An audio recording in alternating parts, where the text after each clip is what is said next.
muito grande participar com pessoas queridas, homens de Deus, homens valentes, homens corajosos, e é por isso que eu tô aqui. Por mim, pela minha filha e por muita gente, por vocês. Tá certo. Pastor Jamerson, satisfação em ter o senhor aqui com a gente. Eu tomei a vaga do Cleiton, ele demorou a aparecer. É um prazer poder... tu falou Cleiton, mas ele não chegou, eu tô aqui. De vez em quando eu costumo fazer isso com ele. Boa noite, Joel, Bruna, amigos queridos de muitos anos, né, Joel? A gente tem tanta história junto, né? Tem, pastor, tem. Muita história eu tenho com o Joel. O senhor matou minha fome, o senhor matou minha fome. Que é isso, Joel. Eu só não esqueço da testada que você deu no vidro lá da rádio fazendo o programa ao vivo. Que eu chorei de tanto rir, rapaz. Foi. Bom, Marcelo também é um amigo muito querido. Eu admiro muito Marcelo e todos, né? E como o Marcelo bem colocou, assim, em muitas coisas a gente evita se posicionar pensando o seguinte: vai gerar uma polêmica e pode atrapalhar a caminhada do fulano, do Beltrano, do ciclano com Jesus.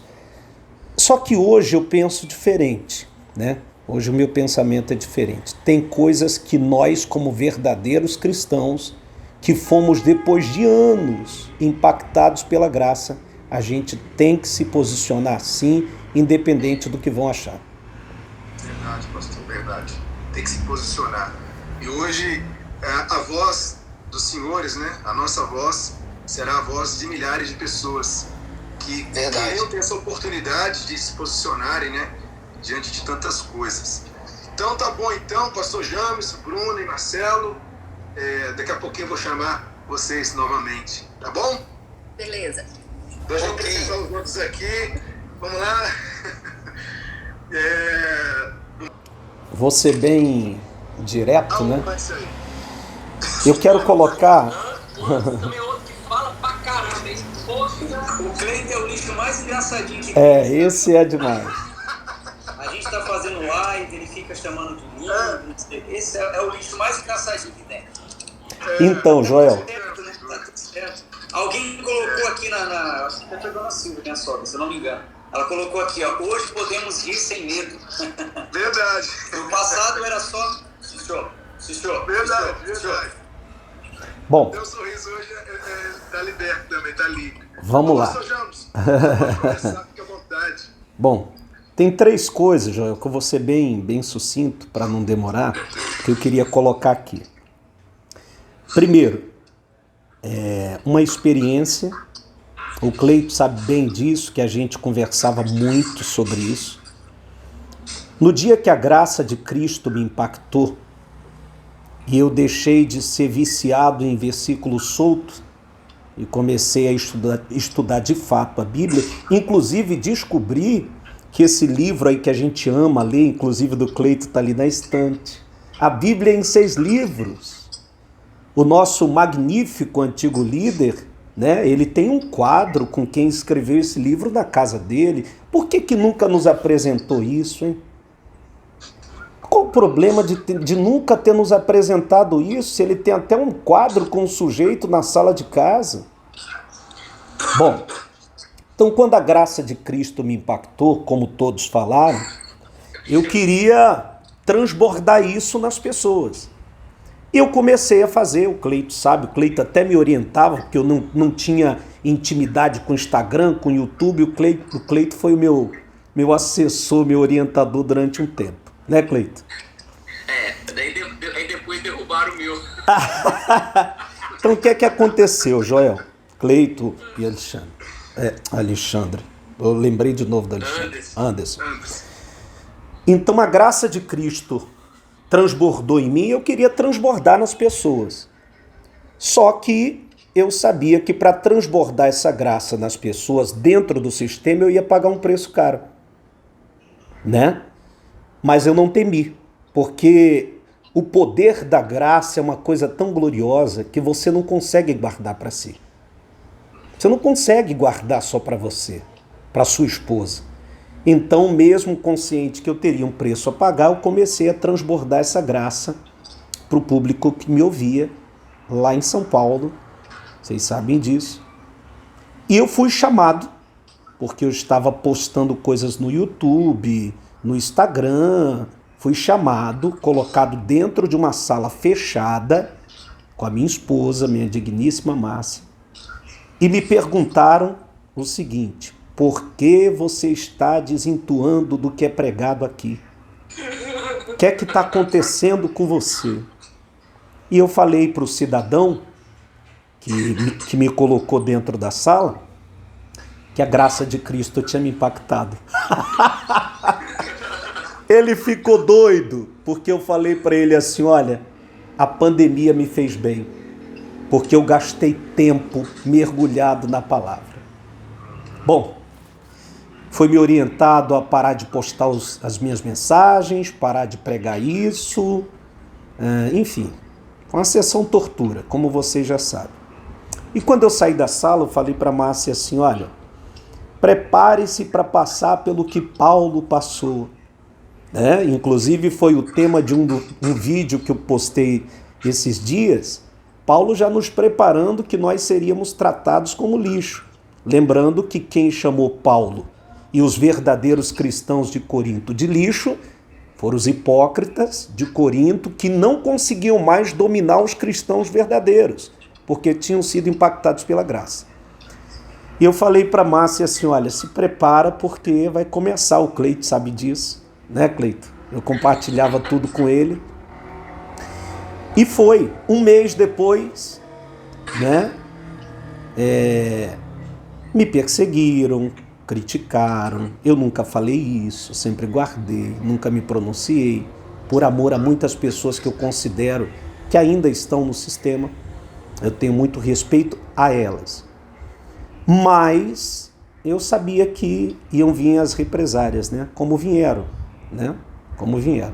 Bom, numa noite de sábado eu fui chamado de pastor Trigo. Eu era o pastor Trigo. Olha, todo lugar que você passou, e você sabe que passei em 15 estados do Brasil, 2, 3 vezes em alguns deles. Você é um pastor Trigo. Num dia fui chamado de Trigo, no sábado à noite. Eu tenho gravado isso, está gravado. Pastor Trigo, todo mundo te quer. No domingo, eu fui chamado de caído. Não, de caído, aí depois agora de lixo. Só que na graça, Joel, Cleito, eu entendi. Não disputando. A verdade é que sempre foi lixo, só não sabia. Não, mas o que é que a graça me fez entender? Que um cristão autêntico não pode ser contraditório. Então, quando a graça me impactou, eu comecei a juntar algumas falas, como por exemplo, vocês sabem que o nosso amiguinho, do qual fez essa declaração, amiguinho, vocês sabem que é uma forma carinhosa de chamar a pessoa. Não é que ele é nosso amigo, não. Teve falas dele que ele chamou Jesus de burro, que na transformação da água para o vinho, Jesus foi burro, porque em vez de transformar água em vinho, tinha que mudar a vida das pessoas. Lembra? Chamou criança de rato. Aí tá na rede social. Tá na rede social. Chamou a graça de desgraça. Esse foi o absurdo. E por último, o que me deu coragem, o que me encorajou a dizer assim, não. Foi, vocês estavam presentes, ele comemorar uma morte trágica, né? De uma esposa de um bispo que fez parte do sistema que eu tinha como mãe. Vocês sabem disso. Quantas vezes eu deitei no colo daquela senhora e ela me falava assim: você é um filho que eu nunca tive. Eu chorei, Cleito sabe disso. Eu liguei para o Cleito depois aos prantos, chorando, porque eu amava aquela mulher. Diga-se de passagem, o casal que mais impactou na minha vida é da minha esposa. Então, eu entendi o seguinte: poxa, a graça de Cristo não é isso. Entendeu? Então, esse é o primeiro ponto. Segunda coisa, olha como que acontece, né? Ontem, eu recebi uma ligação de uma pessoa que era um bispo, que se desligou recentemente. Eu nunca esperava ele me ligar, porque a gente era muito amigo, trabalhamos juntos. E quando eu me desliguei, ele parou de falar comigo. E ontem ele me ligou, me pedindo perdão. 20 dias depois do desligamento dele, eu me emocionei e falei para ele assim: meu amigo, isso é o Evangelho de Jesus. Seja bem-vindo ao Evangelho. Entra no caminhão. Rapaz, eu ganhei o meu dia ontem. Ó, moro alugado, meu carro é alugado, não tenho dinheiro. Rapaz, mas a paz que a graça traz pra gente Maravilhoso. é muito poderoso. Ganhei meu dia com esse pedido de perdão e eu falei pra ele: olha, eu não tenho por que lhe perdoar, porque eu não tenho nada contra você, que eu sei como é que é a lei do bloqueio quando sai do sistema. Mas se o meu perdão vai te fazer bem, sinta-se perdoado. Eu achei isso lindo. Isso é o Evangelho de Jesus. Terceiro ponto, para encerrar, que o Cleito tá doido para falar. Bom, terceiro ponto. Joel, quando eu estive no Rio, eu trabalhei na zona sul do Rio, em Botafogo, eu vi uma cena que hoje, quando a gente estava conversando sobre a live, me veio a lembrança novamente. Eu fui ao morro, no Rio, fazer um trabalho de oração, e o dono do morro, como eles chamam no Rio, me chamou e pediu para que eu ajudasse um rapaz do tráfico que estava assim, desandou. Falou: tenta fazer alguma coisa por ele. E a gente começou a cuidar daquele rapaz, começou a ajudar aquele rapaz. Ele tinha recaído nas drogas assim de uma maneira absurda. A gente começou a ajudar, a cuidar, a acompanhar, porque isso é o Evangelho, né? E não é só cuidar de palavra não, é matar a fome, é visitar, é dar a roupa, o Evangelho é isso. E a gente começou a cuidar desse rapaz, e meses depois, ele começou a ir comigo no morro, porque ele conhecia, para nos ajudar a fazer o trabalho de oração. Bom, o mesmo dono do morro que me chamou para pedir para cuidar, também me chamou e falou assim: olha, eu queria te agradecer pelo que você fez com ele, porque você conseguiu resgatar ele. Onde é que eu quero chegar com esse exemplo? Olha só, foi o tema da nossa mensagem de quarta-feira aqui na nossa igreja, né? Para ser de Jesus precisa ser evangélico? Foi o tema da nossa mensagem. E esse dono do morro me chamou para agradecer pelo que a gente tinha feito por ele e falou para ele na minha frente: olha, nunca saia desse caminho. Falou para o rapaz. Bom, a gente poderia esperar que o dono de um morro chamasse o rapaz de lixo porque saiu do morro para viver uma outra vida, né? Não conhece Jesus, digamos. Olha só, mas o dono de um morro que está no tráfico agradeceu e falou para o rapaz: não saia desse caminho. E uma pessoa que se diz um líder religioso, renomado, né, com história e tal, e tal, e tal, e tal, chamar quem saiu da instituição dele de lixo. E aí, quem é de Jesus e quem não é? O dono do morro ou o líder religioso? Quem vive o Evangelho? Olha, para a gente terminar, a graça de Cristo, e Joel, a gente tem que trabalhar para isso, todos nós.